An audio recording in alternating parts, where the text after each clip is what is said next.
Inilah 4 fitnah terbesar yang sedang melanda, yang sedang berada menaungi kita. Fitnah akidahnya, fitnah keimanan, fitnah kepercayaan, fitnah harta, fitnah ilmu, fitnah penguasaan, kepimpinan dan politiknya. Inilah 4 fitnah paling besar.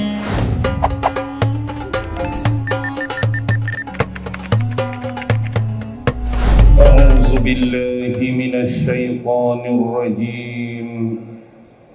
Bismillahirrahmanirrahim. Assalamualaikum warahmatullahi wabarakatuh. Alhamdulillahi rabbil alamin. Wa bihi nasta'in ala umurid dunya waddin. والصلاة والسلام على أشرف الأنبياء والمرسلين وعلى آله وصحبه أجمعين. سبحانك لا علم لنا إلا ما علمتنا إنك أنت العليم الحكيم. قال رب اشرح لي صدري ويسر لي أمري wahlul 'uqdatam min lisani yafqahu qawli. Allahumma yassir wa la tu'assir. Allahumma salli ala sayyidina Muhammad wa ala alihi wa sahbihi wa sallim. Wa la hawla wa la quwwata illa billahil aliyyil 'azim. Amma ba'd. Alhamdulillah, syukur kehadrat Allah subhanahu wa ta'ala, kerana dengan limpah kurnia, rahmat, kasih sayang dan inayah daripada Allah, alhamdulillah, pada malam ini kita sama-sama dapat dipertemukan oleh Allah di tempat yang baik, di dalam saf yang mulia. Mudah-mudahan Allah jualah yang akan menghimpunkan kita semua pada sebaik-baik tempat di akhirat kelak di sisi Allah, insya-Allah. Tuan-tuan, puan-puan, hadirin hadirat, muslimin muslimat yang dirahmati sekalian. Terlebih dahulu ucapan terima kasih kepada pengerusi majlis, nazir dan timbalan nazir sekiranya ada, pengerusi masjid, seterusnya ahli-ahli jawatan kuasa mewakili masjid ini, dan seterusnya juga kepada mereka yang turut sama bertungkus lumus menggunakan keringat kudrat mereka dalam menjayakan program kita pada malam ini. Alhamdulillah, mudah-mudahan Allah jualah yang akan membalas segala budi dan jasa baik mereka. InsyaAllah pada malam ini kita akan berbicara mengenai junjungan besar Nabi Muhammad sallallahu alaihi wasallam. Sebagai permulaan, pembukaan dan muqaddimah, sekiranya anda ingin melihat dan mengenal pokok, maka lihatlah kepada buahnya. Sekiranya anda ingin melihat dan mengenal pasangan atau isteri anda, maka perhatikanlah ketika anda ditimpa kemiskinan. Jika anda ingin melihat dan mengenal sahabat-sahabat sejati anda, maka perhatikanlah ketika anda ditimpa kesusahan dan kesulitan. Sekiranya anda ingin melihat dan mengenal manusia-manusia yang beriman, maka perhatikanlah ketika mana mereka diberikan ujian dan musibah dari Allah subhanahu wa ta'ala. Jika anda ingin mengenal dan melihat manusia-manusia yang berakhlak mulia, maka perhatikanlah ketika mereka diminta bantuan dan pertolongan. Dan sekiranya anda ingin melihat dan mengenal junjungan besar Nabi Muhammad sallallahu alaihi wasallam, maka pelajarilah sirah baginda sallallahu alaihi wasallam dan hayatilah sunnah-sunnah baginda di dalam kehidupan seharian anda. Bila menyebut tentang sambutan Maulidur Rasul, saya sebutkan sebanyak 3 kali. Amat-amat malang, amat-amat malang, dan amat-amat malang. Sekiranya kita hanya ingin mengenali baginda sallallahu alaihi wasallam, sekadar menjadikan sambutan Maulidur Rasul sebagai acara musiman ataupun tahunan dan tidak pada kesekian waktu yang lain, ini adalah penanda malangnya dalam kehidupan kita. Janganlah kita menjadikan majlis-majlis ilmu seperti ini yang bersifat musiman, yang bersifat tahunan. Waktu macam ni baru kita nak belajar tentang Nabi. Waktu macam ni baru kita nak belajar kenal Nabi. Waktu macam ni baru kita nak tahu perjuangan baginda sallallahu alaihi wasallam. Tetapi jadikanlah 24 jam dalam kehidupan seharian tuan-tuan dan puan-puan sekalian membaca kehidupan Nabi, mengkaji kehidupan Nabi, menghayati kehidupan Nabi. Kerana kita nak meniru segala bentuk perbuatan-perbuatan, kita nak meniru segala bentuk perkataan-perkataan Rasulullah sallallahu alaihi wasallam dalam kita menjalani kehidupan seharian, terutama khususnya yang berkaitan dengan ibadah kepada Allah Subhanahu wa taala. Ketahuilah tuan-tuan dan puan-puan bahawa kita yang ada pada malam ini, termasuklah mereka yang berada dalam dunia pada ketika ini, kita tidaklah ditakdirkan oleh Allah Subhanahu wa taala untuk hidup ketika zaman hayat kehidupan baginda. Kita Allah tak jadikan sebahagian daripada sahabat-sahabat Nabi, sahabat-sahabat Rasulullah yang mulia. Dan kita juga tidak ditakdirkan Allah untuk menjadi penentang, penolak ajaran agama, pengamal musyrikin sama seperti di Mekah dahulu. Dan kalau kita ingin mengenali Rasulullah, maka hari ini kita mengenali Rasulullah melalui wahyu-wahyu yang difirmankan oleh Allah Subhanahu wa taala kepada baginda. Mengenali baginda Rasulullah sallallahu alaihi wasallam melalui hadis-hadis, melalui sunnah-sunnah baginda sallallahu alaihi wasallam. Jadi kita tidak berpeluang hidup pada zaman Nabi. Kita tidak berpeluang menggunakan mata kita yang ada ini untuk menatap secara langsung, untuk melihat secara live wajah baginda yang mulia, wajah baginda yang menawan laksana bulan purnama. Kita juga tidak ditakdirkan oleh Allah Subhanahu wa taala untuk sama-sama beriman di samping Rasulullah, untuk sama-sama berjuang bersama Rasulullah mempertahankan agama Islam. Tetapi Allah mentakdirkan kita sebagai umat yang terakhir, yang disebut sebagai umat akhir zaman. Tetapi melalui baginda, melalui sahabat, melalui ulama-ulama, akhirnya 2 nikmat yang paling besar sampai kepada kita pada hari ini dan berjaya dikecapi oleh kita, iaitu nikmat Islam dan nikmat iman.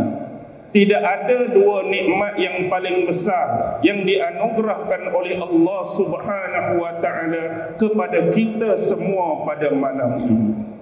Tuan-tuan, buka mata, celik minda, lihatlah di luar sana berapa ramai di antara insan-insan, manusia-manusia, makhluk-makhluk Allah yang mencari-cari petunjuk dalam hidup mereka. yang mencari-cari hidayah dalam hidup mereka, yang mencari-cari agama yang sebenar dalam hidup mereka. Tapi sampai saat ini mereka masih belum menemukannya. Sedangkan Allah berikan Islam, sedangkan Allah berikan iman kepada kita sejak sekian lama. Dan perkara ini seharusnya disyukuri oleh kita dengan sebaik-baiknya bimbang. Kedua-dua benda ini kalau tidak dijaga dengan baik, kalau tidak dijaga dengan betul, dikhawatiri dia akan terlepas meninggalkan kita. Bayangkan apa yang akan berlaku kepada kita bila Islam meninggalkan kita. Bayangkan apa yang berlaku kepada kita bila iman keluar dari kehidupan kita. Kita akan menjadi manusia yang paling malang apabila berhadapan dengan Allah Subhanahu wa taala di akhirat ataupun di mahsyar kelak. Baik, sebagaimana yang tuan-tuan sama-sama dengar disebutkan oleh pengurusi majlis, firman Allah Subhanahu wa taala di dalam suratul Ahzab ayat 21. Laqad kana lakum Rasulullahi uswatun hasanah. Sesungguhnya pada diri Rasulullah, pada batang tubuh baginda itu ada suri tauladan yang terbaik untuk kita. Ada suri tauladan yang terbaik buat kita semua. Ini difirmankan sendiri oleh Allah Subhanahu wa taala. Dengan kata lain, Rasulullah sallallahu alaihi wasallam mempunyai banyak topi. Maksud topi di sini mempunyai banyak sisi kehebatan baginda. Atau dengan lebih jelas, baginda diberikan oleh Allah, dikurniakan oleh Allah dengan multi talent. Banyak kelebihan yang Allah bagi pada baginda.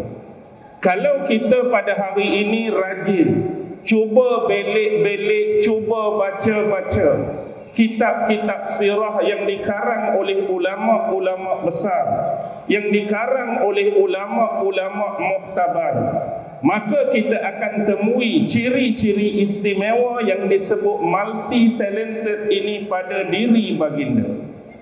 Kadang-kadang kita bertemu Rasulullah sebagai seorang suami, Rasulullah sebagai seorang bapa di dalam alam rumah tangga baginda.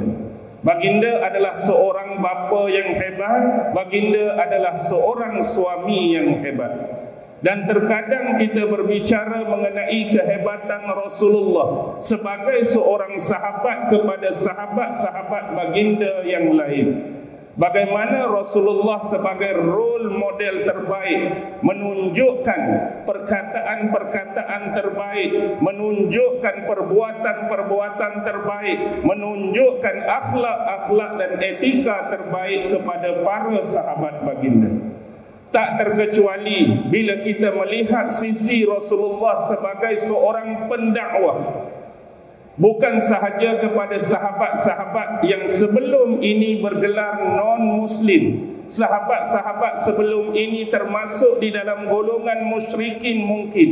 Akhirnya berjaya diimankan oleh Rasulullah. Akhirnya berjaya diislamkan oleh Rasulullah. Bahkan dakwah Rasulullah tidak pernah berhenti sampai ke hari pengakhiran kewafatan baginda kepada golongan-golongan non-Muslim. Baik sewaktu keberadaan baginda di bumi Mekah mendakwahkan golongan musyrikin, baik ketika hayat baginda di Madinah mendakwahkan Islam kepada golongan Yahudi, baik Yahudi Bani Nadir, baik Yahudi Bani Quraizah, baik Yahudi Bani Qainuqa. Dan Rasulullah menggunakan pendekatan dakwah yang paling terbaik. Begitu juga bila kita membicarakan sisi Rasulullah sebagai seorang guru dan pendidik kepada sahabat. Sahabat-sahabat yang mulia bernaung di bawah payung madrasah Rasulullah sallallahu alaihi wasallam. Rasulullah bertindak sebagai seorang guru, Rasulullah bertindak sebagai seorang pendidik. Bagaimana Rasulullah mentarbiyah, bagaimana Rasulullah mendidik mereka menjadi umat yang terbaik. Begitu juga kita melihat sisi Rasulullah sebagai ketua turus, sebagai komander perang, menjadi contoh yang terbaik kepada sahabat-sahabat yang bergelar tentera-tentera Islam. Begitu juga sisi Rasulullah sebagai juru damai, yang Rasulullah tidak mahu terlibat dengan sebarang persengketaan, sebarang perkelahian, sebarang pertelingkahan. Seboleh-bolehnya Rasulullah mahukan setiap isu, mahukan setiap masalah diselesaikan dengan cara yang terbaik. Dan inilah multi talented, sekadar yang saya boleh sebut dan contohkan, walaupun sebenarnya hakikat pada batang tubuh baginda mengandungi banyak lagi kebaikan-kebaikan dan kecerdasan yang lain. Tuan-tuan dan puan-puan, bila membacakan ayat tadi, dianjurkan kepada kita daripada Allah secara umum, batang tubuh Rasulullah, dengan kata lain akhlak baginda, etika baginda, adab baginda adalah suri tauladan yang terbaik untuk kita.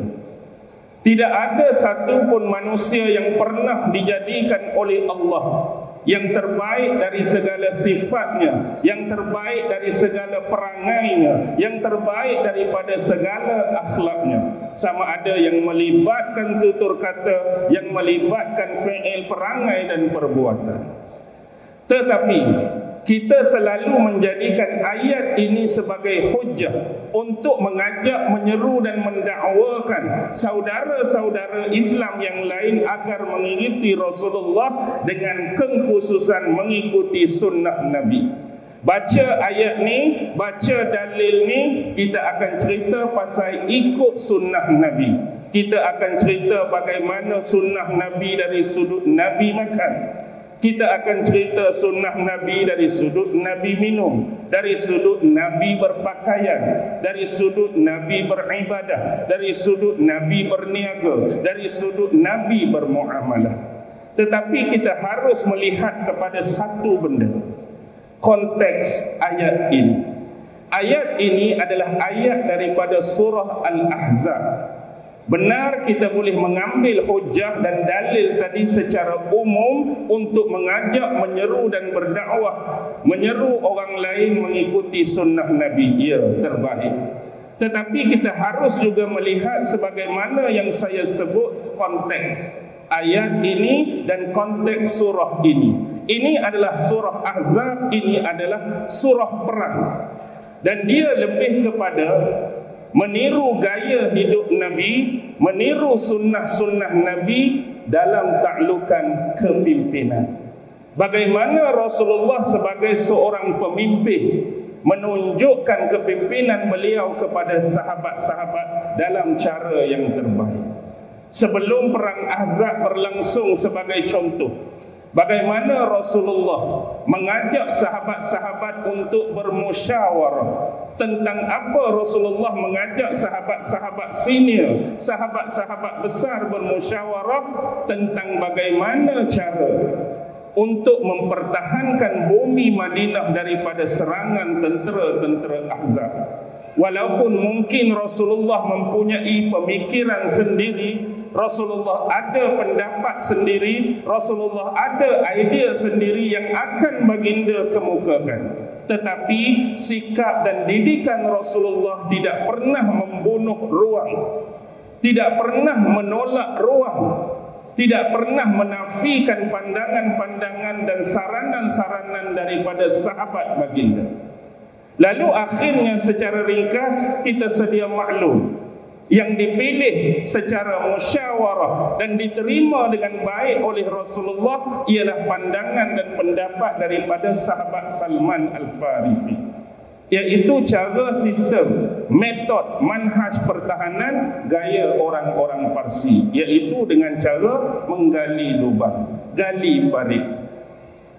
Kemudian dia tak berhenti di situ, sebagaimana pemimpin-pemimpin kita hari ini yang bersikap bermesyuarat kemudian mengarah-ngarahkan orang lain, sehingga pemimpin itu sendiri tak turun padang, tak menyertai sahabat-sahabat, tak menyertai orang ramai. Tetapi Rasulullah menunjukkan contoh yang terbaik. Kalau kita nak buat pertahanan, kalau kita nak buat sistem defense ini berdasarkan kena gali lubang, kena gali parit, maka Rasulullah bukan hanya mengarahkan sahabat-sahabat melakukan hal tersebut, tapi baginda sendiri dengan tubuh baginda yang mulia, baginda turun padang. Baginda sendiri yang pegang cangkul, baginda yang sendiri yang angkat tanah, baginda sendiri yang punggah batu. Kita boleh bayangkan dalam kepayahan ini, titik-titik, peluh-peluh keringat baginda pasti jatuh menimpa membasahi bumi. Dan tak cukup dengan itu, bila Rasulullah bersedia menunggu kemarahan tentera-tentera Ahzab, bukan seperti pemimpin-pemimpin besar yang ada dalam era baginda, yang cuma berada di kelompok-kelompok belakang, kelompok-kelompok terakhir, dan mengarahkan tentera-tentera, komander-komander, komando-komando bergerak lebih awal di depan.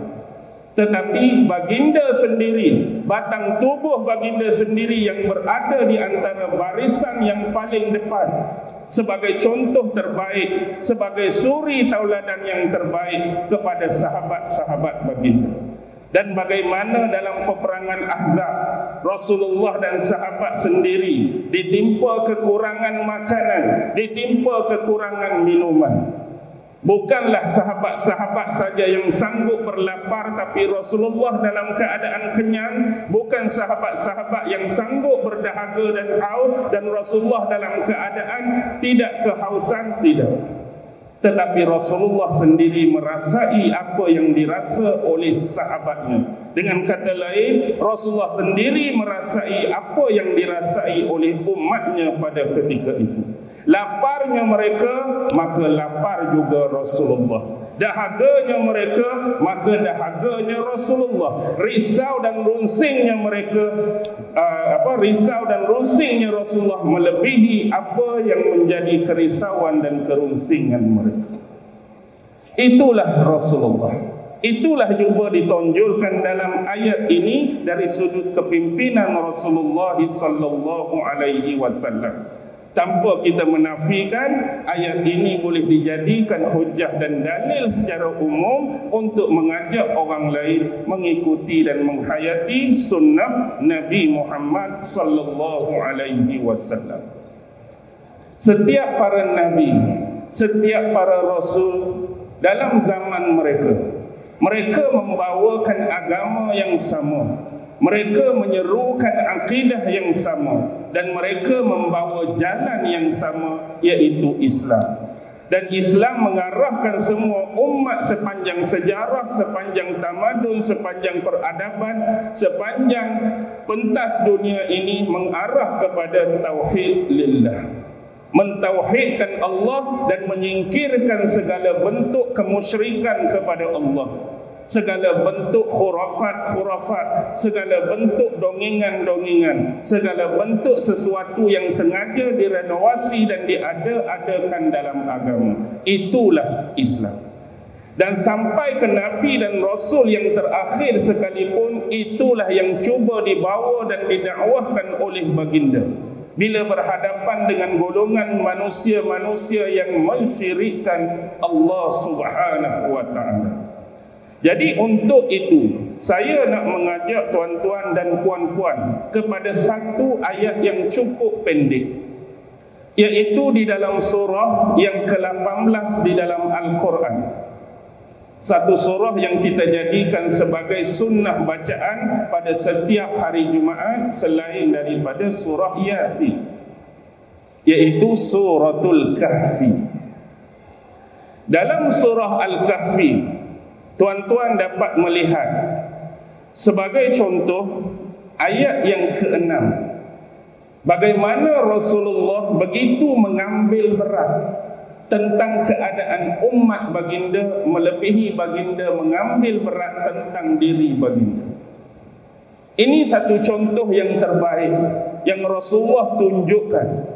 Dalam mana-mana keadaan, dalam mana-mana waktu, dalam mana-mana kesempatan, Rasulullah sentiasa risaukan akan umatnya dan nasib umatnya. Bukan sahaja di dunia, tetapi dibawa sampai ke akhirat. Sebagai contoh dalam ayat yang ke-6, Allah berfirman, فَلَعَلَّكَ بَاخِعٌ نَفْسَكَ عَلَىٰ آثَارِهِمْ إِن لَّمْ يُؤْمِنُوا بِهَٰذَا الْحَدِيثِ أَسَفًا. Maka apakah barangkali kamu akan membinasakan diri kamu sendiri kerana bersedih hati, kerana mereka ini berpaling, sekiranya mereka tidak mahu beriman dengan keterangan ini. Keterangan ini bermakna Al-Quran. Jadi Allah seolah-olah memberikan satu pertanyaan. Maka apakah barangkali kamu akan membinasakan diri kamu sendiri kerana kerisauan baginda, keresahan baginda, kerunsingan baginda terhadap mereka yang menolak dakwah baginda pada waktu itu. Kalau boleh, semua manusia, semua makhluk ini baginda nak dakwahkan. Baginda nak seru mereka kepada Tuhan yang sebenar, nak seru mereka kepada ajaran dan agama yang benar, nak seru semua mereka kepada jalan yang benar. Tetapi petunjuk, tetapi hidayah bukan berada di tangan Rasulullah. Petunjuk dan hidayah di tangan Allah Subhanahu wa ta'ala. Walaupun demikian, yang digambarkan ini ialah kerisauan, kebimbangan yang hampir-hampir dapat membinasakan baginda. Dalam ilmu sains moden atau lebih kepada ilmu perubatan, dia ada satu jenis penyakit ataupun disebut gejala psikosomatik. Psikosomatik ni adalah daripada dua perkataan. Psiko, pikiran, dan soma ialah tubuh. Yang mana bila seseorang terlampau risau, terlampau runsing, terlampau memikirkan sesuatu pada tahap yang amat tinggi, dia akan merosakkan sistem-sistem yang berada di dalam tubuhnya. Jadi siapa yang depression, yang amat-amat sangat memikirkan tentang sesuatu benda, risau pasal sesuatu benda, stres pasal sesuatu benda, nak ambil berat pasal sesuatu benda, dia boleh merosakkan sistem tubuh sehingga boleh membinasakan seseorang. Seolah-olah itulah yang digambarkan oleh Allah yang dihadapi oleh Nabi Muhammad.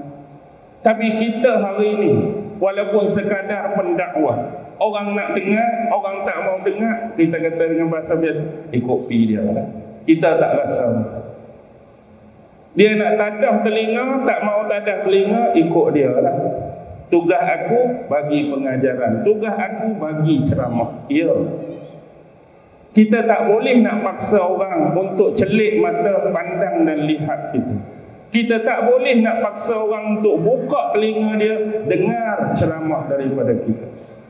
Tetapi sekurang-kurangnya, apa rasa kita bila kita melihat saudara-saudara kita berada bukan pada jalan yang sebenar, bukan berada pada jalan yang selayaknya, bukan berada pada yang jalan terbaik yang seharusnya diikuti dan dilalui oleh umat Islam, lebih-lebih lagi khususnya umat Nabi Muhammad sallallahu alaihi wasallam.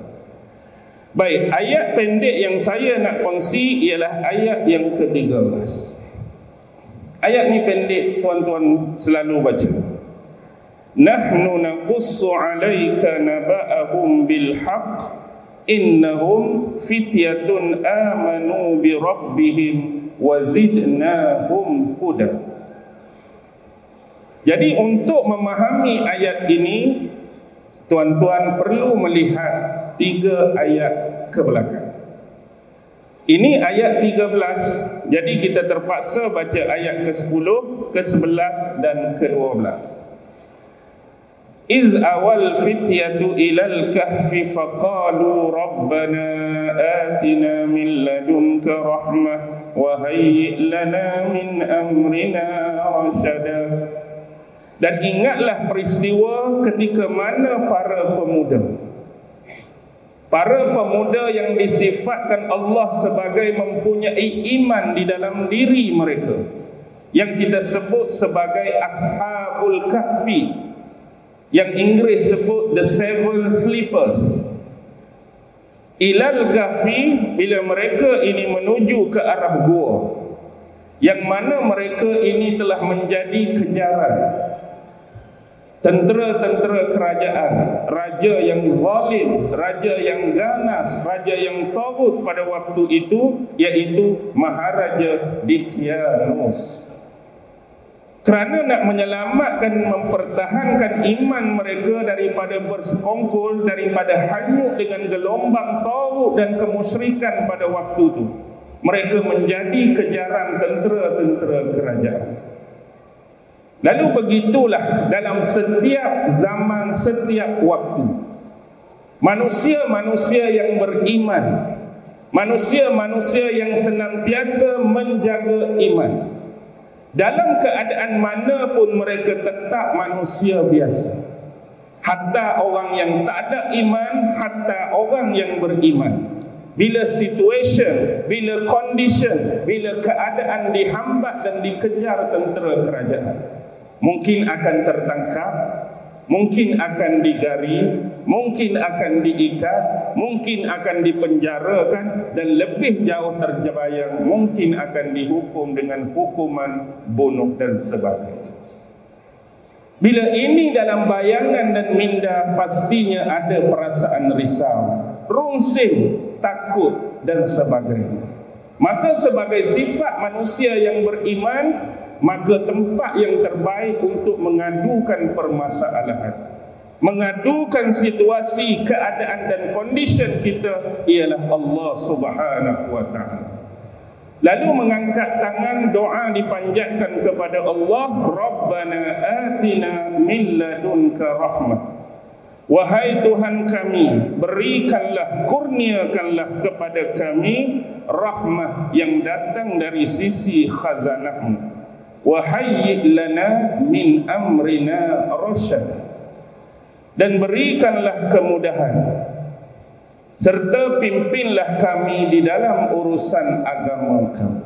Ini adalah satu doa yang baik, yang seharusnya kita jadikan sebagai doa harian kita dalam menjalani kehidupan di dunia ini. Seterusnya, fadarabna ala azanihim fil kahfi sinina adada, maka kami pukul ke atas telinga-telinga mereka, ataupun kami tutup ke atas telinga-telinga mereka, atau sebenarnya kami telah tidur dan lenakan mereka di dalam gua tersebut sinina adada, dalam beberapa tempoh tahun lamanya. Jadi selepas mereka berdoa dan meminta pertolongan oleh Allah, lalu mereka menemui dan menjumpai sebuah gua di kawasan pergunungan itu. Mereka menjadikan gua tersebut sebagai tempat beristirahat sementara, tempat mereka bersembunyi daripada kejaran tentera-tentera kerajaan pada waktu. Lalu ketika inilah Allah telah menidurkan mereka untuk tempoh beberapa tahun lamanya. Summa ba'athnahum lina'lama ayyul hizbaini ahsa lima labisu amala. Kemudian kami sedarkan mereka, bangkitkan mereka kembali untuk kami mengetahui, untuk kami menguji siapakah di antara dua golongan yang lebih tepat kiraannya tentang berapa lamakah mereka telah ditidurkan di dalam gua tersebut. Bila mereka ni dibangkitkan kembali, disedarkan daripada tidur, mereka telah berpecah kepada dua golongan. Satu golongan merasakan bahawa mereka dah tidur selama 1 hari penuh. Sehari dah kita tidur kat sini. Dan satu golongan lagi, mereka merasakan mereka dah tidur cuma separuh hari, sekerat hari. Tak sampai sehari, separuh hari saja kita tidur. Hakikatnya dua-dua sudah terkeliru, dua-dua sudah salah dalam penilaian mereka. Sedangkan mereka dah ditidurkan oleh Allah hampir 300 tahun. Ni nak membuktikan apa tuan-tuan? Dalam ilmu psikologi ini sifat biasa bagi manusia. Bukan hanya golongan yang tidak beriman, tapi nak habaq mereka ni siapa? Mereka adalah pemuda yang diwahyukan kisah mereka kepada Rasulullah, disifatkan sebagai pemuda-pemuda yang mempunyai iman, orang baik-baik, orang soleh. Walaupun demikian sifat mereka tidak dapat menafikan bila mereka bangun saja sudah ada perselisihan, perbezaan pandangan, perbezaan pendapat di kalangan mereka. Nah, habaq ni orang baik-baik, ni orang soleh-soleh, ni orang yang ada iman, ni orang yang Allah wahyukan kisah mereka pada Nabi, bangun saja dah jadi dua lagu. Aku kata lagu ni, aku kata lagu ni, aku kata lagu ni, tu biasa. Apatah lagi kalau kita berhadapan orang beriman bukan dengan beriman, orang hak benar dengan orang hak tak benar, orang hak betul dengan orang tak betul. Lagi-lagilah selalu bercanggah pandangan dan berbeza pandangan. Kenapa itu jawapan daripada mereka? Kerana itu adalah agakan daripada mereka. Kerana tidak ada kesan, tidak ada efek. Bukan sahaja pada batang tubuh mereka, tetapi juga tidak ada kesan dan efek pada persekitaran dan lingkungan gua tempat mereka ditidurkan. Tuan-tuan, walaupun 300 tahun, bangun tu, bangun lagu ni juga. Contoh saya tidur lagu ni, bangun tu lagu ni juga. Takkan nak kata 300. Tak ada kesan. Contoh kalau orang biasa ni, agak-agak kalau saya tidur 300 tahun sungguh, kalau panjang umur, misal tak berapa nak ada ni 300 tahun, agak-agak panjang mana kalau bangun? Lebih pada pusat lah. Janggut pula pun lebih pada pusat juga. Kulit hak terik merening apa ni, PS toner sekata 5.5 ke 2 berapa ni dah jadi lagu mana? Nak hampir-hampir macam bentuk tengkorak dah. 300 tahun. Daging pun tak berapa nak ada dah di pipi ni. Jadi cekung, jadi cekang. Kulit berkedut 300 tahun. Mata pun rabun, rambut pun hak hitam jadi putih, tenaga hak kuat. Mungkin tak boleh bangun dah 300 tahun. Persekitaran tak berubah 300 tahun. Mungkin ada batu hak jatuh, batu hak pecah, dinding berlumut, dinding naik pokok, dinding tumbuh. Tapi bangun tu lagu tu juga. Bila lagu tu juga, takkan nak kata ratus-ratus, mestilah sehari baru, setengah hari baru. Sebab tu Allah cerita membolak balikkan mereka daripada dua lubang dalam gua, waktu matahari terbit dan waktu matahari nak terbenam. Okey. Baik, ini adalah kisah mereka. Tapi bila tuan-tuan baca ayat yang saya baca tadi, nahnu naqussu 'alaika naba'ahum bil haqq. Kami mengkisahkan, kami menceritakan, kami mengkhabarkan kepadamu wahai Muhammad, naba'ahum bil haqq. Kisah mereka ini dengan benar. Innahum fityatun amanu bi rabbihim wa zidnahum huda. Mereka adalah para pemuda yang sifat dia beriman kepada Tuhan mereka, dan kami telah tambahkan bagi mereka hidayah petunjuk. Tuan-tuan nampak apa? Seolah-olah gambaran dalam 3 ayat sebelumnya adalah kemuncak, adalah klimaks bagi kisah Ashabul Kahfi. Allah cerita yang kemuncak, Allah cerita yang klimaks, Allah cerita yang wow, Allah cerita yang amazing. Masuk ayat seterusnya seolah-olah baru nak start cerita, baru nak mula cerita. Kami kisahkan, kami ceritakan kepadamu wahai Muhammad kisah mereka dengan benar. Tadi cerita apa sebelum tu? Kisah mereka dah, tapi itu adalah kemuncak dan klimaks. Ini adalah cara the real dan terbaik punya promotion.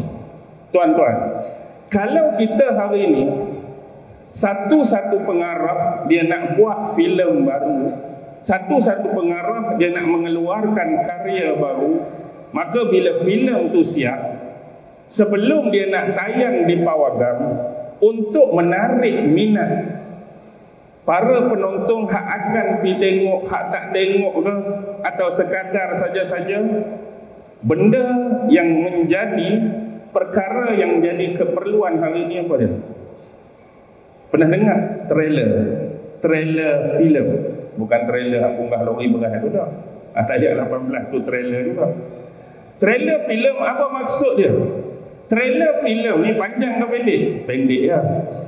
1.5 minit, 2 minit, paling koman pun 3 minit kita letak. Biasanya trailer filem ni, filem keluar belum? Belum lagi. Tapi dia nak habaq filem ni bakal keluar, filem ni akan keluar, filem ni akan ditayangkan dan akan dipertontonkan kepada anda semua. Jadi untuk menarik minat, trailer biasanya akan menunjukkan aksi-aksi dan babak yang menarik, yang bila orang tengok 2-3 minit ni pun best ni nampak ni. Contoh hak depan saya semua ni jenis lagu mana? Jenis hak 70-an ada, 80-an ada, 90-an ada. Hak senang nak buat contoh James Bond lah. Semua orang kenal James Bond lah. Ni hak zaman Sean Connery, hak zaman Roger Moore, hak zaman Timothy Dalton, hak zaman Pierce Brosnan, hak zaman terbaru Daniel Craig pun ikut lah. Jadi biasanya James Bond ni dia akan tunjuk apa? Babak kejar mengejar, babak tembak menembak, babak tumbuk menumbuk, bergaduh, babak bom mengebom, bedil membedil. Orang tengok, kejap mengejap saja-saja, tembok menembok saja-saja, bertumbuk saja-saja, lipat kungfu saja-saja, 2-3 minit. Mesti tak miss punya. Aku akan pergi tengok. Sebab apa? Trailer tadi menarik minat. Begitu juga dengan kes ini. Padahal takkanlah kita nak start cerita ni dengan kena kejap dah. Pasal apa kena kejap ni tak tahu. Kena kejap berdoa, tolong lindungi kami, turun rahmat pada kami. Tapi cerita asal nak kena kejap duk di mana? Duk ayat selepas ni. Maksudnya plot dia non-linear. Bukan linear. Plot dia non-linear. Dia twist dia punya plot. Pernah tengok tak jenis plot macam ni? Asal cerita tamil lah mudah.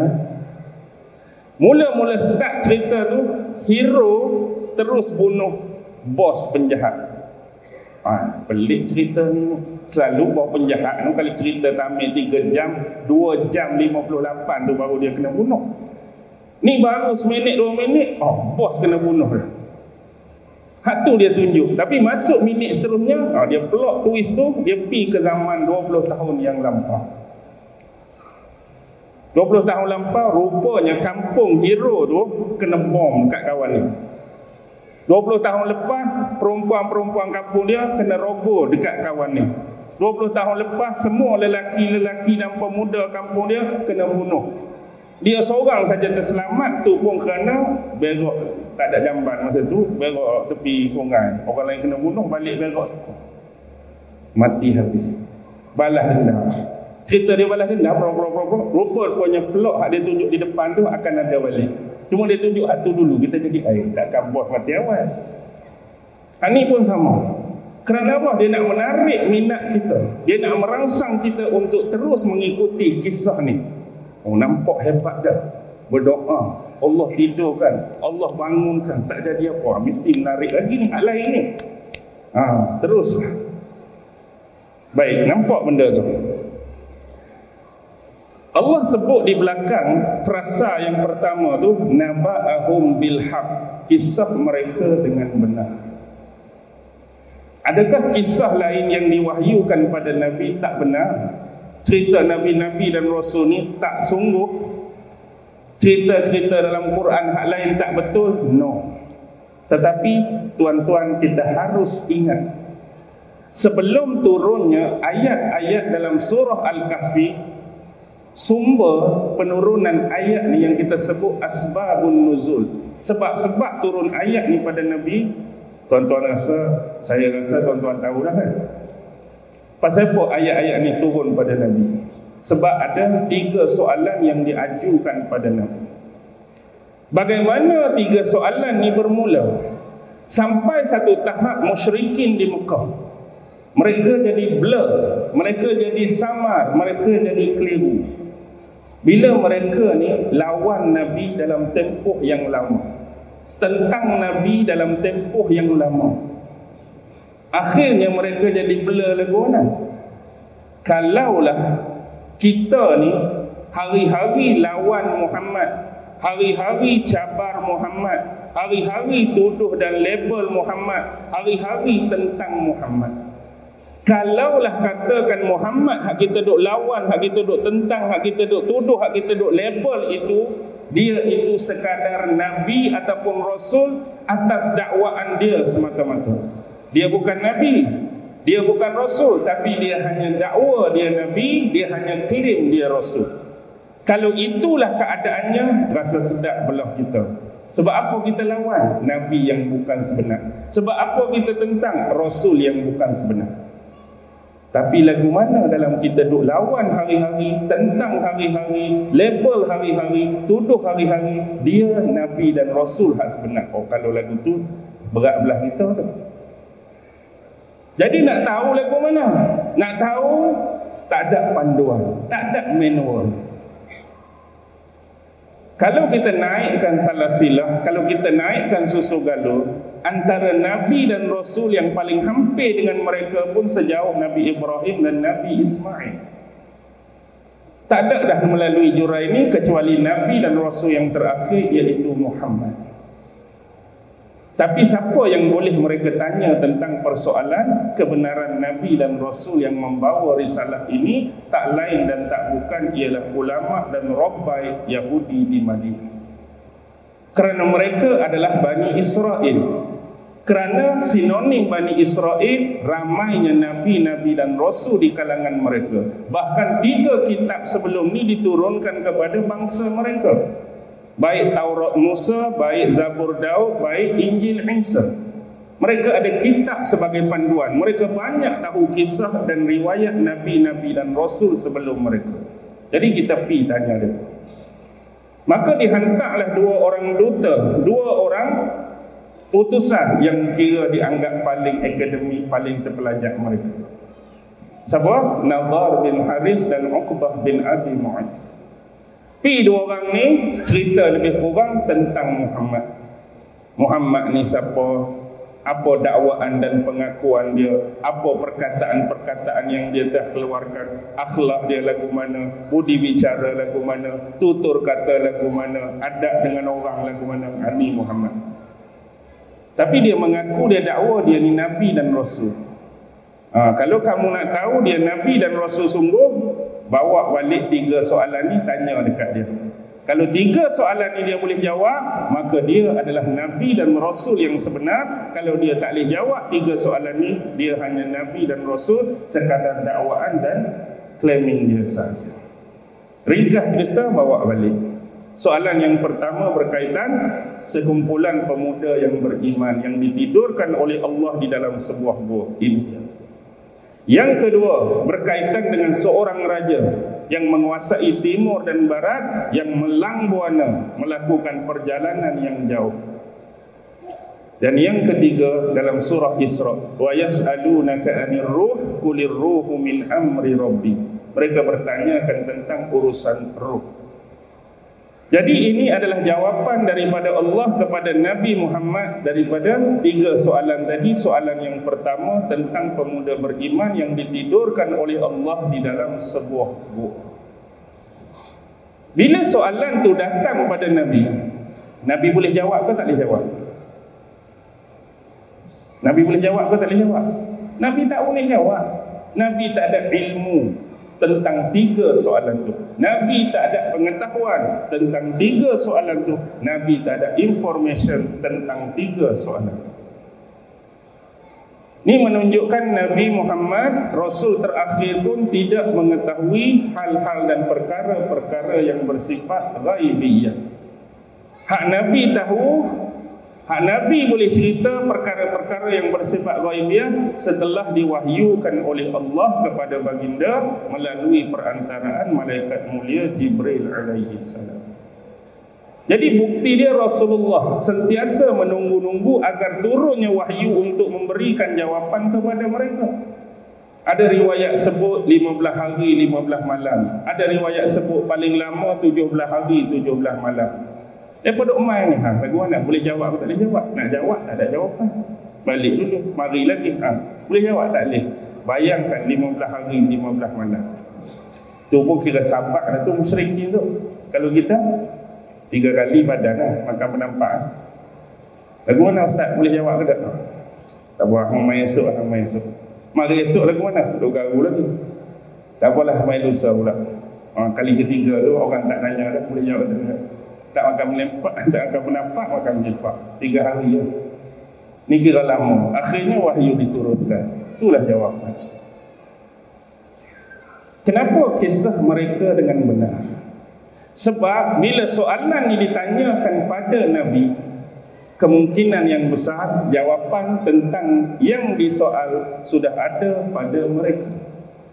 Sama ada kemungkinan itu mereka nak dengar jawapan daripada Nabi, sama ada kemungkinan itu mereka nak memperbandingkan tentang apa yang mereka ada dengan jawapan yang bakal diberi oleh Rasulullah.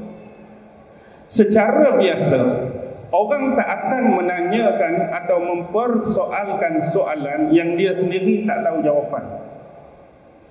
Contoh, tuan-tuan, 2 campur 2 berapa? 2 campur 2. Ada yang jawab 4. Saya senyap. Tak mengia, tak menidakkan. Ada yang jawab 5. Senyap. Ada yang jawab 9. Senyap. Jadi bila hak tu jawab, hak ni jawab, orang tanya, hak betul ya, hak mana? Hak salah hak mana? Aku bukan nak kata hak betul hak salah. Aku reti tanya je. Jawapan aku pun tak tahu. Aku reti tanya soalan 2 campur 2 berapa, tapi jawapan dia aku tak tahu. Biasanya orang akan tanya kepada orang lain yang dia sudah tersedia jawapannya. Maka sekiranya orang beri jawapan, dia punya benchmark, dia punya penanda aras ialah bila dia mengiyakan jawapan dan menafikan jawapan. Bila 2 campur 2 4, bangun di belakang 8, salah. 7, salah. 4, betul. Pasal apa saya boleh menyalahkan, menafikan 9 dan 7? Pasal apa saya boleh membenarkan yang 4? Sebab itulah jawapan dia 2 campur 2 adalah 4. Saya tu kena ada jawapan.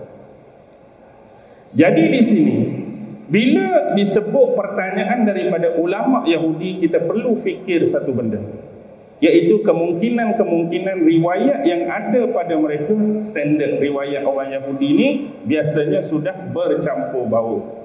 Kisah tu secara basic, secara asas ada, tapi mungkin dah ditokok tambah, ada yang dikurang, ada yang melampau-lampau, ada masuk khurafat, ada masuk dongengan.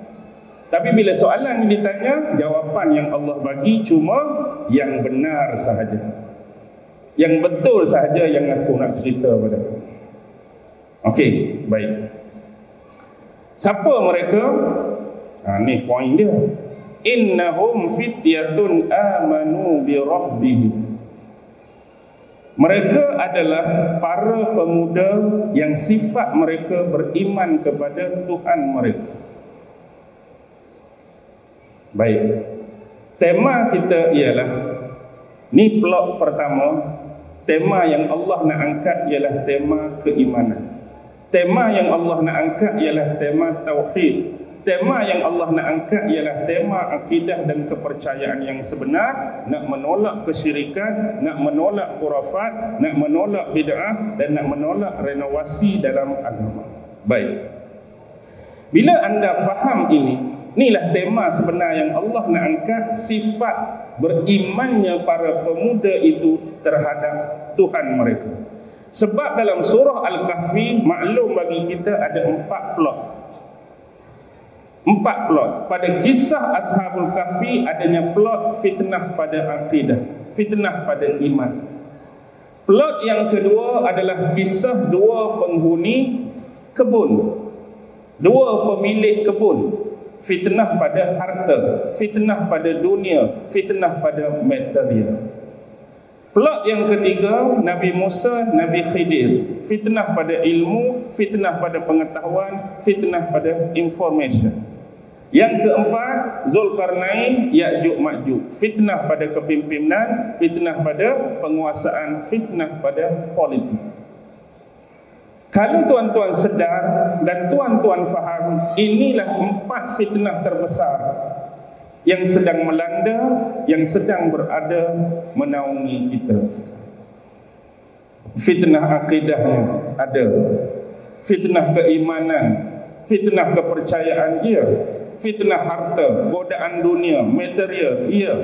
Fitnah ilmu, fitnah informasi, fitnah pengetahuan, ya. Fitnah penguasaan, kepimpinan dan politik, ya. Inilah 4 fitnah paling besar. Dan surah ni mengajar bagaimana kita melurus dan mendepan. Baik, untuk lebih memahami, Allah sebutkan bagaimana mereka yang beriman fityatun, dari kalimat fata, para pemuda. Para pemuda. Ada peribahasa ke slogan wallahu alam menyebut pemuda harapan bangsa, pemudi tiang negara. Ni nak menunjukkan apa? Ni nak membuktikan apa? Betapa pentingnya aset yang bernama pemuda, betapa pentingnya aset yang bernama pemudi dalam satu-satu kawasan, dalam satu-satu lokaliti, dalam satu-satu daerah, dalam satu-satu negeri, dalam satu-satu negara, dalam satu-satu kerajaan. Pentingnya aset orang-orang muda, anak-anak muda. Bukan sekadar tu, yang mempunyai sifat yang sama, beriman kepada Allah Subhanahu wa ta'ala. Cuba tuan-tuan naik sekejap, tengok ayat yang ke-7 dan ke-8. Inna ja'alna ma 'alal ardi zinatan laha linabluwahum ayyuhum ahsanu 'amala. Sesungguhnya kami menjadikan apa-apa di atas permukaan bumi ini sebagai perhiasan baginya untuk kami menguji siapakah yang lebih baik amalan di antara mereka. Dan satu masa semuanya akan dihancurkan oleh Allah.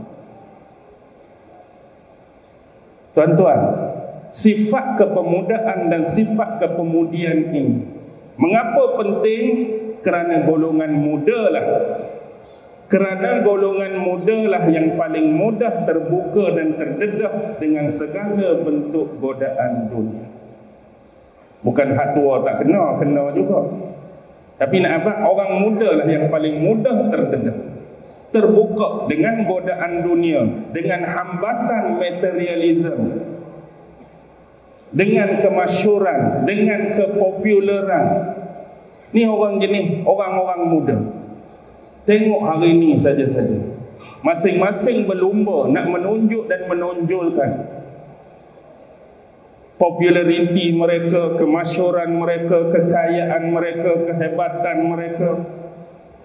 Tengok aku ni, muka tak berapa cantik, tapi tengoklah view 1.7 juta. Hebat dia pasal view dia 1.7 juta walaupun muka tak cantik. Ani pun muka sengkit tapi dia pegang duit tinggi tu. Nampak SPM tak ada, SRP tak ada, tapi berlumba benda-benda macam ni. Orang muda, bukan kata orang tua tak ada kena tempiah dia, ada. Tapi mungkin disebabkan pengalaman, kedewasaan, kematangan mereka. Benda tu cara dia lain, bentuk dia lain. Tapi yang mudah terdedah ialah orang muda. Dan bila ini terdedah, apa bahananya? Dan ayat ini mengajar kepada kita satu benda, iaitu bagaimana cara membentuk dan mengacuankan para pemuda dan pemudi kita. Sama ada untuk zaman dan untuk zaman akan datang. Maksudnya, kalau nak jadi masyarakat yang baik, kalau nak jadi negara yang baik, maka bentuklah dan acuanlah para pemuda dan pemudi kamu dengan keimanan kepada Allah, dengan ketauhidan kepada Allah, dengan ajaran agama Islam yang sebenar. Kalau kamu mengacuankan dan membentuk mereka selain daripada jalan Allah, bukan jalan yang sebenar, maka kamu akan lihatlah bahana dan kesannya di masa akan datang. Tuan-tuan, secara sifir mudah, Sekarang ini kita ada bentuk kepimpinan-kepimpinan, penguasa-penguasa, pemerintah-pemerintah. Bahasa mudah saya sebut sebagai peringatan bersama. Satu masa yang memerintah akan berumur. Satu masa yang memerintah akan tua. Satu masa yang memerintah akan lemah. Satu masa yang memerintah akan turun. Dan satu masa yang memerintah akan pencit. Golongan mana yang akan mengisi tempat dan kedudukan mereka? Golongan yang disebutkan para pemuda dan para pemudi. Dan bagaimana sekiranya para pemuda dan pemudi tadi telah dibentuk, telah diacuankan, telah ditarbiah, telah dilatih dengan keimanan yang sebenar, Islam yang sebenar, agama yang sebenar. Bila mereka mengambil tampuk pemerintahan tadi, itulah yang mereka akan kongsi balik, itulah yang mereka akan deliver balik, itulah yang mereka akan terapkan balik kepada orang-orang yang berada di bawah mereka. Daripada apa? Ilmu mereka sebelum ini. Daripada apa? Pengalaman mereka sebelum ini. Daripada apa? Kemahiran mereka sebelum ini. Daripada apa? Tarbiyah. Daripada apa? Latihan dan acuan yang mereka terima. Itulah mereka kongsi, itulah mereka deliver. Dan tuan-tuan boleh bayangkan sendiri dalam kepala, sekiranya anak muda hari ini yang terbentuk dan teracuan adalah jauh daripada Allah, jauh daripada Rasul, jauh daripada agama, jauh daripada jalan yang sebenar. Bila mereka mengambil tempat, itu jugalah yang mereka akan topak pada anda, delivery pada anda dan kongsikan dengan anda. Faham? Itulah hakikatnya. Jadi inilah cara bagaimana Allah nak mengajar kita membentuk generasi yang akan datang. Pemuda yang beriman kepada Allah. Bila mereka ditidurkan oleh Allah, berapa lama? Berapa lama? 300 tahun ditambah 9. Ada dalam ayat 25 kan? وَلَبِثُوا فِي كَهْفِهِمْ 300 سِنِينَ وَازْدَادُوا 9. Dan mereka tinggal, ditidurkan oleh Allah di dalam gua mereka selama 300 tahun dan ditambahi dengan 9. 300 tahun tambah 9. Apa makna dia? Menurut ulama-ulama muktabar di dalam tafsir masing-masing, kebanyakan mereka mensyarahkan ayat ni nak menunjukkan bahawa ada dua jenis pengiraan tempoh masa, pengiraan waktu, pengiraan timing. Ada satu masa ataupun timing ini dikira berdasarkan pergerakan peredaran matahari yang kita sebut sistem solar. Dia ikut peredaran pergerakan matahari, dia buat masa dia, kiraan dia, timing dia. Dan ada satu lagi masa kiraan tu diambil berdasarkan pergerakan dan peredaran bulan yang kita panggil apa dia? Sistem lunar system. Jadi hak 300 tahun tu berdasarkan matahari ke bulan? Hak 300 tahun yang pertama berdasarkan peredaran matahari. Tambah 9 berdasarkan peredaran bulan. Kerana kiraan setiap 100 tahun kiraan syamsiah matahari perlu ditambah 3 tahun mengikut kiraan bulan. 100 tahun matahari jadi 103 tahun bulan. 200 tahun kiraan matahari akan jadi 206 tahun kiraan bulan. 300 tahun kiraan matahari akan jadi 309 tahun kiraan bulan. Bulan dengan matahari. Macam Nabi mula-mula diangkat jadi Nabi kan, jadi Rasul di Gua Hira tu. Berapa umur Nabi? Jadi ulama pun buat kiraan bersandarkan timing dan kiraan tu. Kalau ikut syamsiah, ikut peredaran matahari, umur Rasulullah ketika diangkat menjadi Rasul di Gua Hira tu ialah 40 tahun 6 bulan 8 hari. Betul ke? Matahari ke bulan tu? Kalau ikut matahari 39 tahun 3 bulan 8 hari. Dia ada perbezaan dia. Sebab ikut kiraan tu tadi. Baik. Saya ni jenis manusia yang suka berfikir. Fikir why, fikir mengapa, fikir kenapa demikian. Bila Allah sebut 300 ditambah 9, pernahkah tuan-tuan berfikir why tak kurang dan why tak lebih? Kenapa mesti 300? Contoh, kenapa tak 250? Tidak. Kenapa tak 170? Tidak, tak kurang. Ataupun kenapa tak 400? Kenapa tak 770? Kenapa tak 1000 tahun? Why 300 tahun? Kita tidak akan ada jawapannya. Hanya Allah yang lebih mengetahui mengapa menidurkan mereka dalam tempoh yang sedemikian. Tapi sekurang-kurangnya daripada kisah base of the story, kita boleh relationkan secara andaian dan agakan. Apa makna dan function 300 tahun? Ada sebahagian pengkaji 300 tahun ini diandaikan bangun dan jatuhnya, naik dan turunnya sesuatu kerajaan, ataupun bangun dan jatuhnya, naik dan turunnya sesuatu agama, ataupun naik ataupun jatuh, bangun dan jatuhnya sesuatu kepercayaan. Baik, sekarang kita kembali semula tentang khilaf para ulama berkaitan keberadaan Ashabul Kahfi. Dua saja. Ada ulama yang mengatakan bahawa Ashabul Kahfi ini telah ada sebelum Nabi Allah Isa alaihi salam, zaman, tempoh, waktu dia. Dan satu pandangan lagi, mereka terkemudian berbanding Nabi Allah Isa alaihi salam. Kita letak satu gap Ashabul Kahfi. Jadi hak jadi perbahasannya, mereka duk ada ni sebelum Nabi Isa ke, mereka duk ada ni selepas Nabi Isa. Jadi hak mana? Tak tahulah. Baik. Andaian. Ada hak kata Nabi Isa dulu, maksudnya Nabi Isa dulu, kemudian mereka. Jadi kalau yang ni senang kita nak relate. Kemungkinan iman dan akidah mereka ni walaupun tidak secara terus dan langsung daripada Nabi Isa, sekurangnya daripada murid-murid yang ditinggalkan oleh Nabi Isa, sehingga iman dan ajaran tersebut sampai pada mereka. Baik, kalau kita buat perbandingan yang kedua, depa dulu baru Nabi Isa. Kalau depa dulu, dari sumber mana mereka mendapatkan ajaran dan iman mereka? Sebab Nabi Isa akan datang kemudian pendapat ni. Jadi mereka ada beriman ni, siapa yang ajar? Siapa yang dakwah?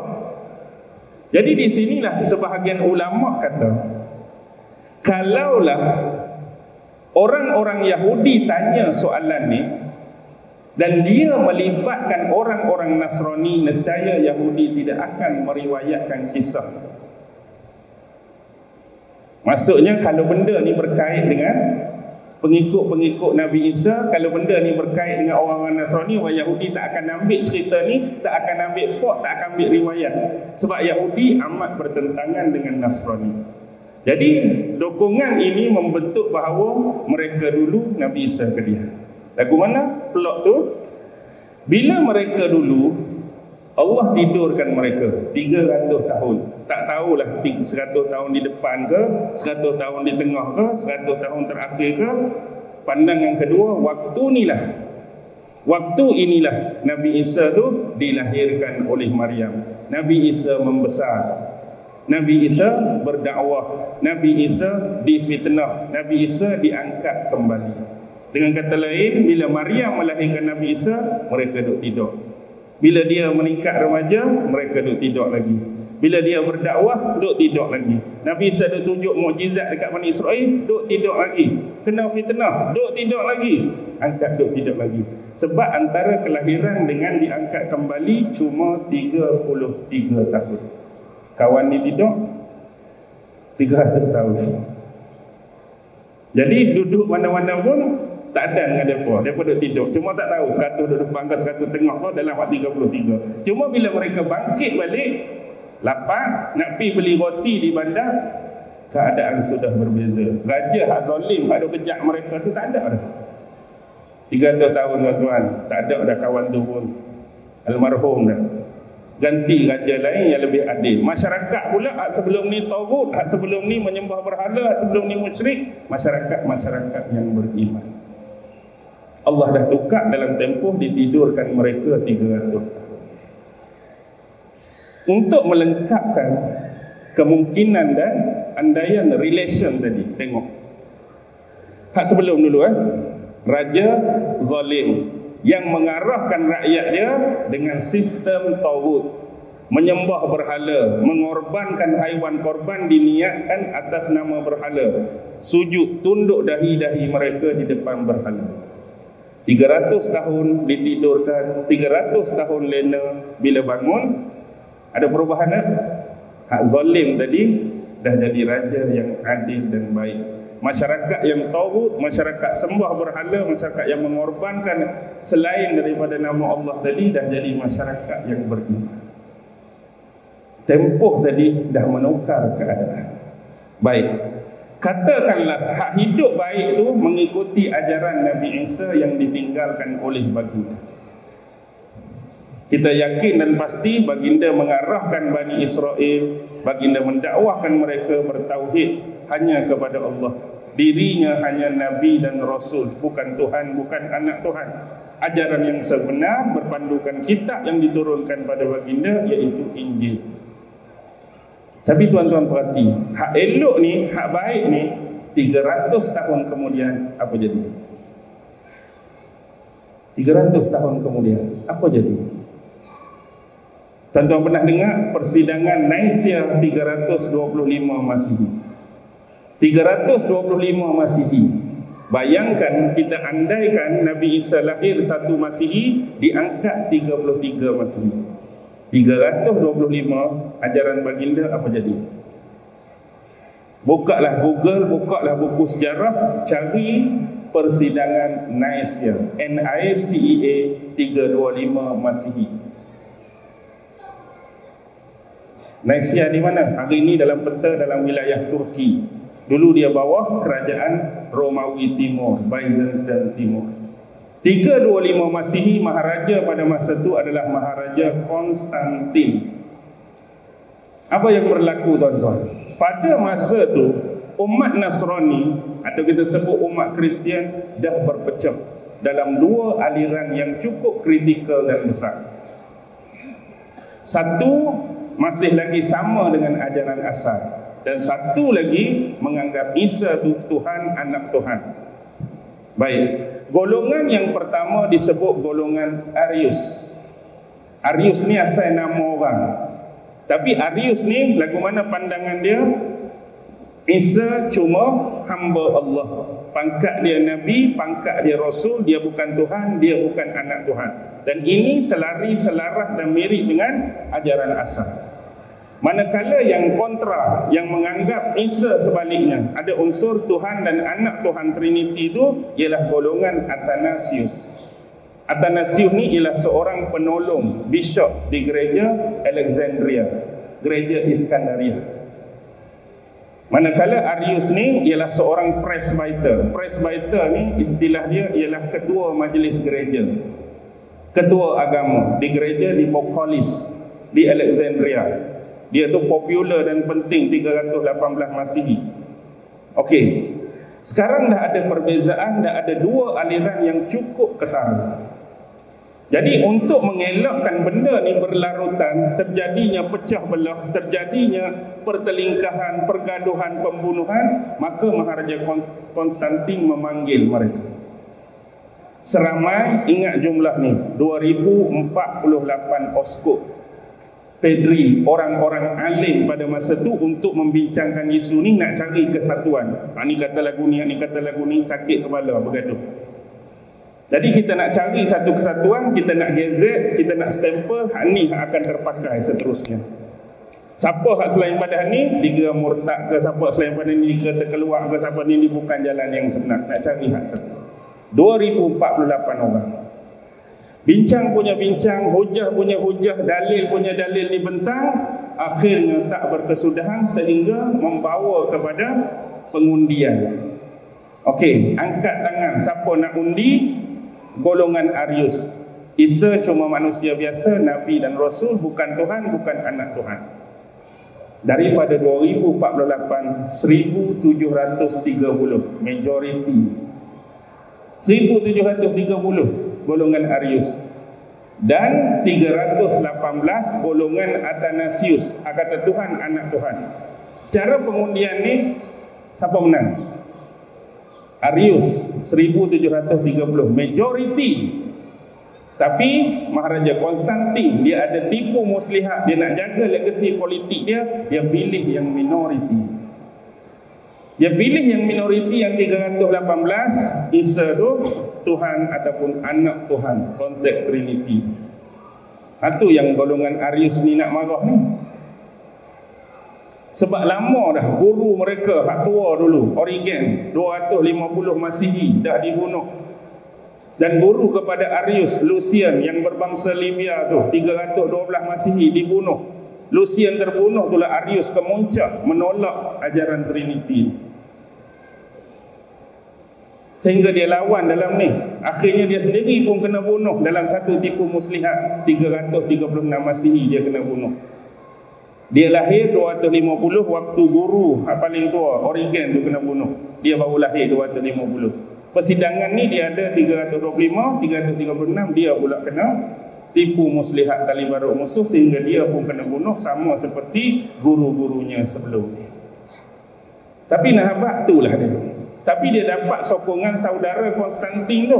Adik-beradik Konstantin, ada nama Konstantina, sokong Arius. Ada nama Lucines, sokong Arius. Tapi sebab kuasa duduk di tangan siapa? Tangan Konstantin. Jadi Hani dipilih, Hanilah digezet, Hanilah.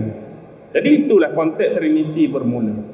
Maka itulah fitnah paling besar terhadap diri baginda Nabi Isa alaihi salam dan pada ajaran baginda alaihi salam. 325 ajaran ni sudah dirosakkan dan diri baginda terfitnah dengan konteks Trinity. 300 tahun rosak dah. Rosak dah tuan-tuan.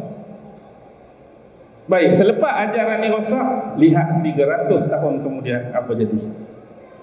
300 tahun lepas agama ni rosak, apa jadi? 20 April atau 22 April 571 Masihi, apa jadi? 571 puluh yang hampir kita punda dekat 600. 300 tahun kemudian apa jadi tuan-tuan? 20 April 571. 20 April 571 bersamaan Isnin 12 Rabiul Awal tahun Gajah. 12 Rabiul Awal tahun Gajah bersamaan 20 April 571 Masihi, kelahiran Nabi Muhammad sallallahu alaihi wasallam. Kalau kita tak mau guna gap ni pun, guna gap Nabi Muhammad diangkat jadi Rasul 610 Masihi, masih dekat lagi. 300 tahun kemudian Allah lahirkan Nabi Muhammad, zahirkan Nabi Muhammad, atau nak ambil dalam konteks yang kedua, angkat Muhammad sebagai seorang Rasul. Nak settlekan benda tadi, nak riliskan benda tadi, nak sucikan balik benda tadi. Maka fitnah-fitnah terhadap Bonda Maria, fitnah-fitnah terhadap Nabi Isa, fitnah-fitnah terhadap ajaran dia disettlekan oleh Nabi Muhammad. Turun surah Maryam. Selama ni ada pertuduhan Maryam mengandungkan Isa sebab zina, sebab bermuka. Ada surah Maryam cerita kami yang wahyukan pada Jibril bla bla bla gedebuk-gedebak, tu kisah sebenar. Kamu duk tuduh dia berzina ke bermuka ke ada lelaki lain, palsu. Nak sucikan nama baik Bonda Maryam. Kemudian Nabi Isa sendiri Allah sebut mukjizat dia. Itu pun dengan apa? Dengan kekuatan yang kami beri, kekuatan Jibril.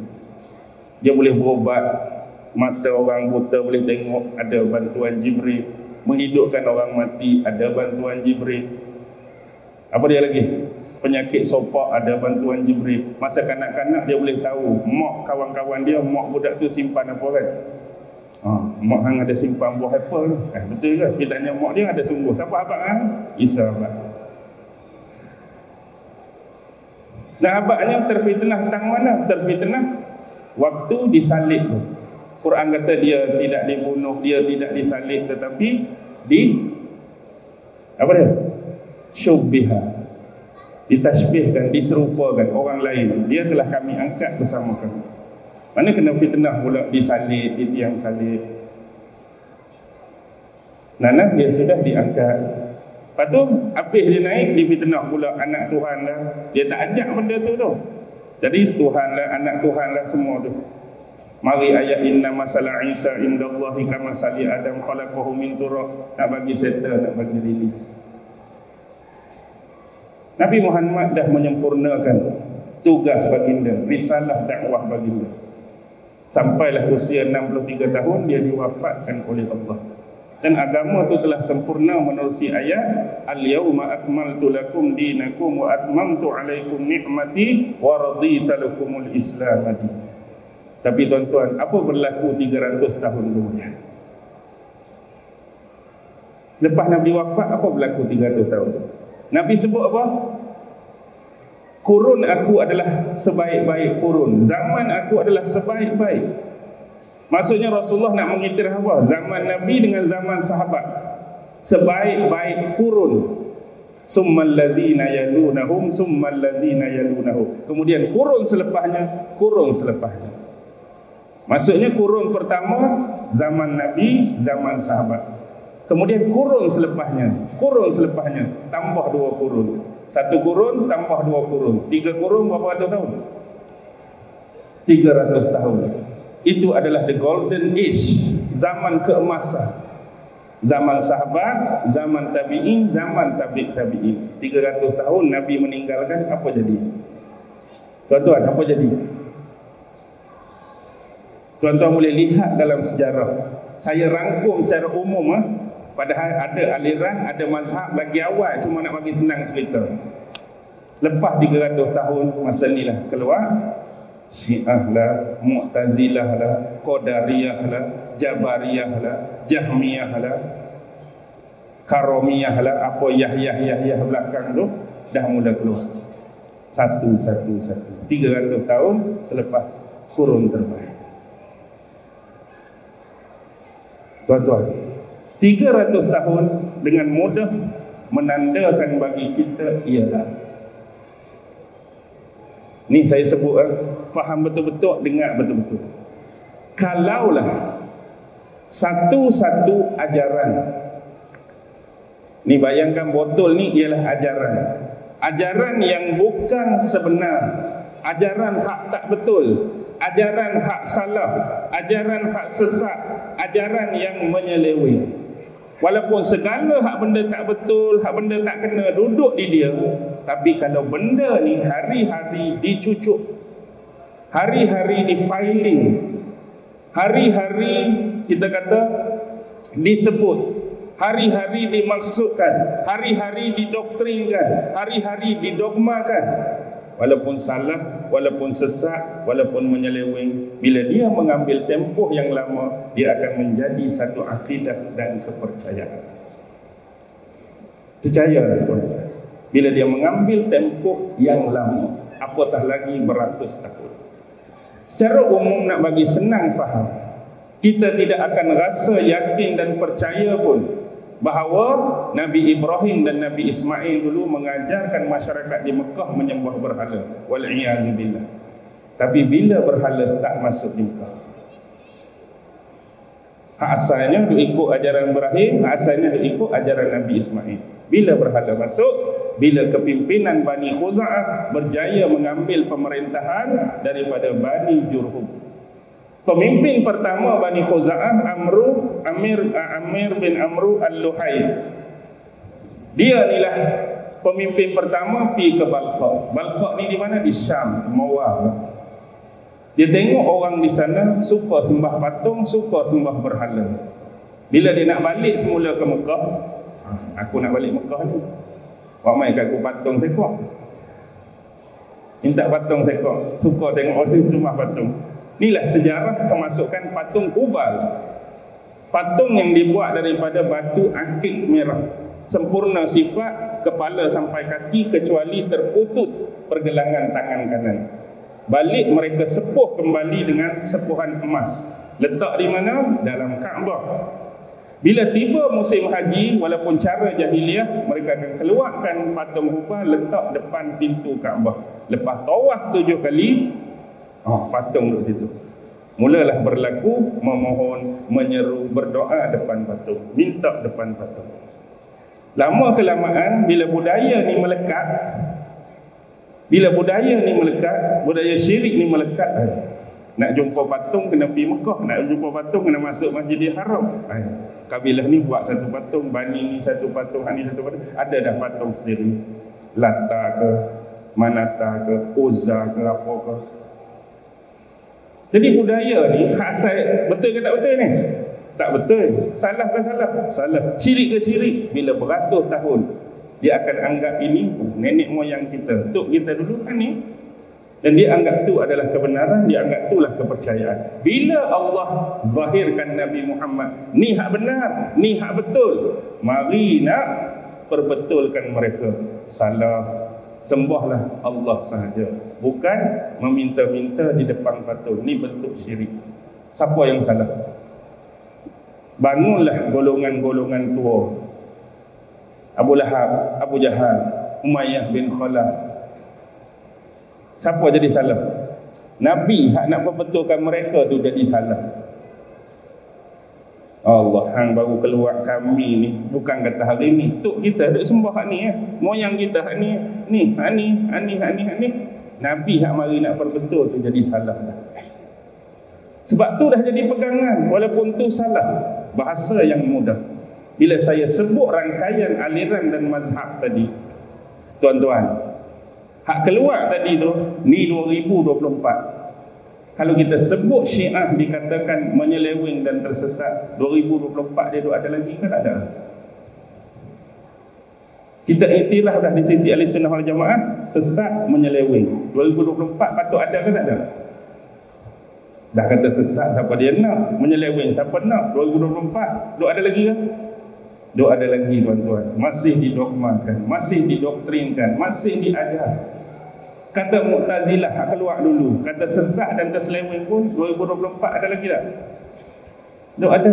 Qadariyah duk ada, Jahmiyah duk ada. Bila dia makan masa beratus tahun, dia duk cucuk, dia duk filing, dia duk doktrin, dia duk dogmakan, hak salah pun akan jadi satu kepercayaan. Dan asalnya Islam hak satu patut kita pegang, kita sudah dibezakan dengan nama-nama ini. Yang Nabi sebut itulah, umat Islam akan berpecah kepada 73. Hak sepatutnya sama-sama pegang Quran. Hak sepatutnya sama-sama menghidupkan, menghayati sunnah Nabi. Sekarang dipecahkan dengan labelan dan nama tadi. Ni Syiah, ni Qadariyah, ni Jabariyah. Dah ada dinama-namakan. Tapi itulah hakikat, itulah sunnah yang akan berjalan. Jadi peganglah satu yang paling selamat yang disebutkan oleh Rasulullah sallallahu alaihi wasallam. Jadi saya mohon berhenti di sini, mudah-mudahan ada sedikit manfaat, ada ibrah, ada faedah bersama untuk diri saya yang bercakap dan berbicara. Seterusnya juga ada faedah, ada ibrah, ada pengajaran untuk tuan-tuan dan puan-puan bawa balik pada malam ini. Yang lemah tetap datang daripada diri saya, yang baik datangnya daripada Allah Subhanahu wa taala. Akhir kalam, wabillahi taufiq wal hidayah. Wassalamualaikum warahmatullahi wabarakatuh. A'udzu billahi minasy syaithanir rajim. Bismillahirrahmanirrahim. Allahumma innaka ta'lam anna hadhihi al-qulub qad ijtama'at ala mahabbatik والتقت على طاعتك وتوحدت على دعوتك وتعاهدت على نصرة الشريعة فوسك اللهم رابطتها وأدم ودها واهدها سبلها واملأها بنورك الذي لا يخبو واشرح صدورها بفيض الإيمان بك وجميل توكل عليك وأحيها بمعرفتك وأمتها على الشهادة في سبيلك إنك نعم المولى ونعم النصير. وصلى الله على سيدنا محمد وعلى آله وصحبه وسلم والحمد لله رب العالمين. الله أكبر.